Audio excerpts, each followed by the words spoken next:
India is such an important part of AMD. When we look across our, all of our, global portfolio, it's been a remarkable experience. I mean, if you think about all of the things that have changed over the last 10 years.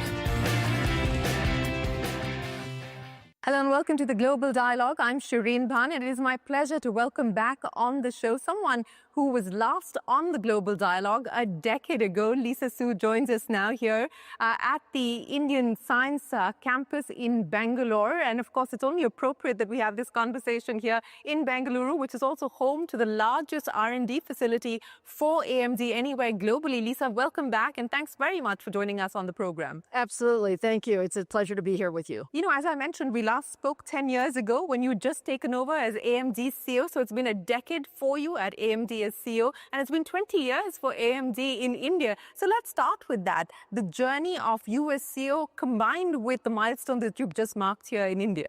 Yes, well, it's a very special week for us this week. I'm here celebrating our 20th anniversary in India. India is such an important part of AMD.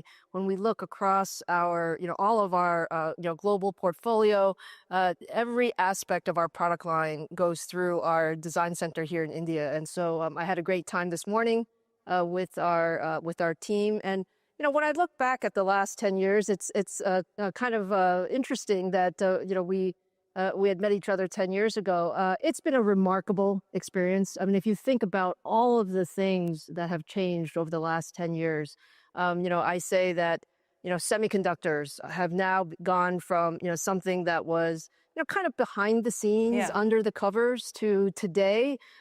Everybody's talking about semiconductors, and semiconductors are essential to every business, every country, every profession. So I think that feels very good. And then from an AMD standpoint, I think we've also had a very good 10 years in terms of taking our business from what was in 2015, we were about a $4 billion company, and this year we'll be north of $25 billion. Yes. So there's been a lot of growth in there. There has been a lot of growth, and I'll address the growth in just a second. But I want to double down on your bet on India. And you have committed $400 million to 2028, and you've just been here to inaugurate the last phase of this campus. Why the decision to make India the home for your largest R&D facility? Well, we actually look at it in a very logical way. When you think about our business, it's all about having the most talented people around the globe. We run a very global team, and we did make a bet on India. We made a bet that we could build an end-to-end design capability here. So hardware, software, systems. It's an extremely talented team. And with the investments, nothing comes overnight. It comes after literally 20 years. I think 20 years ago, we started with, maybe 100 people. Yeah. Now we have 8,000 people in India across all of our product portfolio. And I think the bet has really, paid off. We wanted to have a major site in India, and we wanted to grow that skill set across the board. And I'm very happy to say that this is our largest team outside of the U.S. This is our largest design center here in Bangalore. So it is a very special place. Well, I'm glad to hear that from you, Lisa. I also want to link this to the larger semiconductor story that's now starting to play out in India. You met with the Prime Minister in September when he was in the US for his visit. India is aspiring now to become a manufacturing hub of semiconductors as well. How do you see that playing itself out, and what do you believe will be some of the things that we need to be mindful of as we grow this ecosystem in this industry here? Well, I have to say, I have a very, very high regard for Prime Minister Modi and, his strong vision on technology across semiconductors, both the Make in India, semiconductor manufacturing, design, as well as all the focus on AI. I think every aspect of that is truly important as we go forward. And especially around, semiconductor manufacturing, what I admire is, the very concrete, pragmatic steps that have been taken to both, attract global companies here, as well as, building the local infrastructure and ecosystem.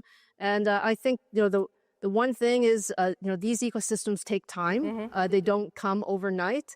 But I would say, lots of, very strong progress. And, we continue to invest in India because we really believe that this will be one of the most important markets and regions going forward, as well as a wonderful infrastructure and ecosystem for the type of development that we do. I'm glad that you pointed that out, that this is going to require patience, and it's going to require patient capital as well. But outside of capital, what do you believe will need to be the essential ingredients that both the government as well as the private sector work towards to ensure that this is in fact a success story that we can talk about over the next few years? Yes, I think there are a number of aspects. Certainly, having the right talent is important. So, building the university network so that you're growing the skill set locally is very important. That's one of the reasons we're excited to be on campus here today at IISc, because we're also doing work here around high performance computing. I think building the overall ecosystem. So, there is no one company or a few companies that really grow a semiconductor ecosystem. You really need the entire food chain, including manufacturers, design partners, equipment specialists, some of the foundational materials. And I think those steps are being taken. If I could ask you a more broader question in terms of what's happening globally at this point in time, factors that could impact the semiconductor industry, export controls being one of them. And of course, we do now have a change as far as the White House is concerned, so we don't know how that's going to play out. But, how do you adapt to a scenario that's so dynamic, so volatile? Well, I would say that, again, we go back to the premise of semiconductors being so essential to everything that we do. It is natural that, each country should have a national policy around semiconductors. We are a U.S. company. We certainly are very cognizant of all of the export control regulations that are out there. But I also believe that that's only a small piece of the overall conversation. The overall conversation is the semiconductor ecosystem is a global ecosystem. And as such, we look at this as a broad market environment. We will continue to want to partner very broadly across the world. And within, working with the U.S. administration, also ensuring that we are able to help shape some of the policies going forward.